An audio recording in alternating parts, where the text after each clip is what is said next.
शव यात्रा। अमरपुर नाम के एक गांव में विमल हलवाई अपने 2 छोटे बच्चों और बीवी के साथ रहता है। विमल की पत्नी ज्योति भूत प्रेत जादू टोने में बहुत माना करती थी। इसका बिल्कुल विपरीत विमल इन चीजों को दकियानुसी माना करता था। रोज की तरह विमल अपने मिठाई की दुकान जाने के लिए निकलने की हड़बड़ी में होता है। मैं निकलता हूँ ज्योति, देरी हो जाएगी, दुकान भी खोलनी है मुझे। अजी ध्यान से, आज अमावस्या है।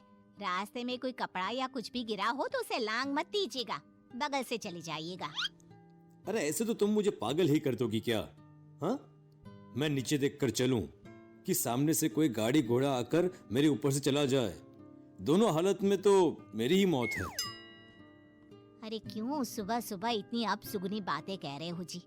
मेरे गांव में तो ऐसा आंखों के सामने होता हुआ देखा है मैंने, इसीलिए कहती हूँ, वरना मुझे क्या, पड़ोसी को तो नहीं कहना चाहती मैं। पति हैं आप मेरे, इसलिए बोल रही हूँ। विमल अपनी मिठाई की दुकान चला जाता है। दुकान पर पहले से ही ग्राहकों की लंबी लाइन लगी हुई थी। ये लो, वहाँ ज्योति अमावस्या को लेकर परेशान है और आज तो हमेशा से ज्यादा ही लंबी लाइन लगी पड़ी है। अच्छी खासी बिक्री होगी आज। विमल दुकान खोलता है। एक के बाद एक ग्राहक उसकी दुकान पर मिठाई ले रहे होते हैं। तभी गांव की एक बूढ़ी औरत विमल से कहती है, जिस तेजी से बिक्री हो रही है, कहीं किसी की नजर ना लग जाए, नींबू मिर्ची टांग ले। अरे क्या चाची तुम भी, ये सब नजर बजर कुछ नहीं होता है। कैसे लोग हैं मेरे आसपास। अपनी दुकान से शाम को विमल हंसते कूदते वापस घर आता है। हाँ, आज तो अच्छी खासी बिक्री हुई है। एक महीने में जितनी बिक्री होती है, एक ही दिन में आज उतने पैसे कमा लिए मैंने। ये तो बहुत अच्छा हुआ जी, आज ही घर की नजर उतारी है मैंने। बिक्री तो अच्छी होनी ही थी। अच्छा, तुम खाना लगा दो, सारा माल बिक चुका है। मुझे शहर जाना होगा, कुछ चीजों की जरूरत पड़ेगी। रात भर मिठाई बनाऊंगा, तब जाकर कल सुबह दुकान खोल पाऊंगा। खाना खाकर विमल शहर जाने के लिए निकल पड़ता है। सुनिए जी, ध्यान से जाइएगा। चौरस्ते पर किसी जादू टोने की चीज पर पैर मत रख दीजिएगा। हे भगवान, हद हो गई ज्योति, ये तो मैं जा रहा हूँ। विमल गुस्से से शहर जाने निकल पड़ता है। रात का काला घना अंधेरा, चांद की एक भी किरण ना होने के कारण अंधेरे में कुछ भी देख पाना मुश्किल था। जंगल के बीच के एक अधकच्चे रास्ते से विमल जा रहा होता है। चारों तरफ गुफ अंधेरा और सन्नाटा सुनाई दे रहा था, और सुनाई दे रही थी विमल के पैर के नीचे आ रहे सूखे पत्तों की आवाजें। तभी अचानक दूर से उसे कुछ आवाजें सुनाई देती है।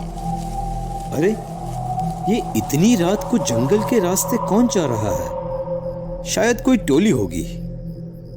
राम नाम सत्य है, राम नाम सत्य है, राम नाम सत्य है, राम नाम सत्य है। धीरे धीरे आवाज कुछ कुछ सुनाई पड़ती है। आवाज धीरे धीरे और नजदीक आती सी लगती है। विमल देखता है कि उसके सामने से सजी धजी सफेद कपड़े में लिपटी एक अर्थी निकल रही है, जिसके साथ 5 लोग ही थे। 4 आदमियों ने उसे कंधा दिया हुआ था। एक मटका लिए आगे आगे बढ़ रहा था। विमल के बिल्कुल सामने आकर अर्थी रुक जाती है। उसमें से एक आदमी विमल से कहता है, अरे भाई, जरा अर्थी को कंधा लगाना, मैं बहुत थक गया हूँ, बड़ी मेहरबानी होगी। हाँ भाई, कंधा तो मैं लगा दूं, पर रात को 12 बजे ये शव यात्रा, इस समय कौन अर्थी ले जाता है? तभी विमल को ऐसा लगता है कि शव में से आवाज आई। ये आवाज। मजबूरी है भाई, आप कंधा दीजिए, मैं रास्ते में सब बताता हूँ आपको। विमल अर्थी को कंधा दिए चल रहा होता है कि उसे ऐसा लगता है कि हाथ में मटका लिए जो आदमी शव के आगे चल रहा है, उसके पैर उल्टे हैं। क्या हुआ भाई, हकला क्यों रहे हो?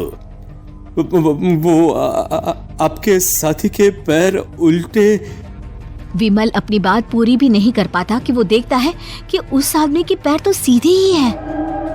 अरे नहीं, कुछ नहीं, मुझे शायद वहम हुआ होगा। धीरे धीरे सब आगे बढ़ रहे होते हैं। तब विमल को अचानक लगता है मटके में से एक हाथ बाहर आ रहा है। विमल घबरा जाता है। इसके पहले वो कुछ बोल पाता, कल्लू कहता है, मेरा नाम कल्लू है। हम 6 दोस्त थे, जिसमें से एक को तो तुम सोया हुआ देख रहे हो। इतनी पक्की दोस्ती थी कि जैसे हम सब सगे भाई हैं। पर किस्मत का कोई क्या कर सकता है। आज से 4 साल पहले एक नदी में हम सब नहाने गए थे, जिसमें डूबकर राजेश की मौत हो गई। किसी मजबूरी के कारण हमें उसकी अर्थी को रात को ही शमशान घाट ले जाना पड़ा। हम 5 उसे ले जा रहे थे। 4 साल पहले आप 5 में मैं कुछ समझा नहीं। मंकू अपनी गर्दन पीछे घुमाकर अपनी आंखें बड़ी बड़ी कर विमल से कहता है, अरे भाई, पूरी कहानी खत्म होने दो, फिर बीच में बोल लेना, ठीक है? तभी रास्ते में एक हादसे में अपने दोस्त के साथ हम सभी मर गए। वो सामने देखो, हमारा दोस्त।